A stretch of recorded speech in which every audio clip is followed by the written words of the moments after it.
Hi friends, welcome to AFH kitchen. ఈరోజు మనం తయారు చేసుకోబోయే రెసిపీ బేబీ కార్న్ మంచూరియన్ అండి. దీనికి కావాల్సిన పదార్థాలు: బేబీ కార్న్ని సన్నగా కట్ చేసుకున్నానండి. ఇందులోకి శనగపిండి, మైదాపిండి, కొద్దిగా బియ్యపిండి, అల్లం వెల్లుల్లి మసాలా, కారం, ఉప్పు, సన్నగా కట్ చేసుకున్న వెల్లుల్లి రెబ్బలు, పచ్చిమిరపకాయలు, క్యాప్సికమ్, ఉల్లిపాయ ముక్కలు. ఇది పెరుగులోకి కొద్దిగా టమాటా సాస్ వేసి మిక్స్ చేసుకున్నానండి. ఇది కార్న్ఫ్లోర్ని వాటర్లో వేసి మిక్స్ చేసి పెట్టుకున్నాను. ఇప్పుడు ముందుగా పకోడా చేసుకోవడానికి అన్నీ మిక్స్ చేసుకుంటున్నామండి. ఒక్కొక్కటిగా పిండ్లని 3 పిండిలను వేసుకున్నాను. కొద్దిగా ఉప్పు, కారం కూడా వేసి, అల్లం వెల్లుల్లి మసాలా వేసి దీన్ని ఒకసారి మిక్స్ చేసుకుందామండి. కొద్దిగా వాటర్ కూడా వేసి మిక్స్ చేసుకుందాం. తర్వాత ఇప్పుడు ఆయిల్ వేడైందండి.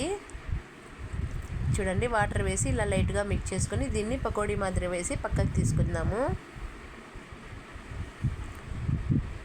ఇది లోపల వరకు ఉడకాలి కాబట్టి దీన్ని మీడియం ఫ్లేమ్లోనే బాగా కుక్ చేసుకుందామండి. ఇప్పుడు కుక్ అయిందండి.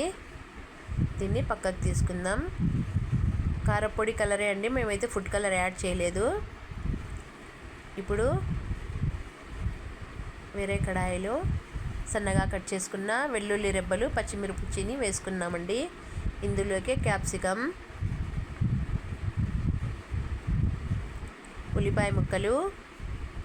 మంచూరియన్కి ఇలాగే ఉండాలండి, అందుకే నేను ఈ సైజ్ కట్ చేసుకున్నాను. ఇప్పుడు ఇందులోకి కార్న్ఫ్లోర్ వాటర్లో కలిపి పెట్టాం కదండి, అది పెరుగులో కలిపి పెట్టిన టమాటో కచప్ అండి, 2 వేసి బాగా మిక్స్ చేసి దీన్ని కొద్దిసేపు మరగనిద్దాం. ఇప్పుడు ఇందులోకి చిక్కబడిన తర్వాతనే మనము చివరిగా ఇవి వేసుకోవాలండి. చూడండి, బేబీ కార్న్ మంచూరియన్ రెడీ అండి. తినండి, ఆరోగ్యంగా ఉండండి. నా ఛానల్ని లైక్ చేయండి, సబ్స్క్రైబ్ చేయండి, కుదిరితే కామెంట్ కూడా పెట్టండి.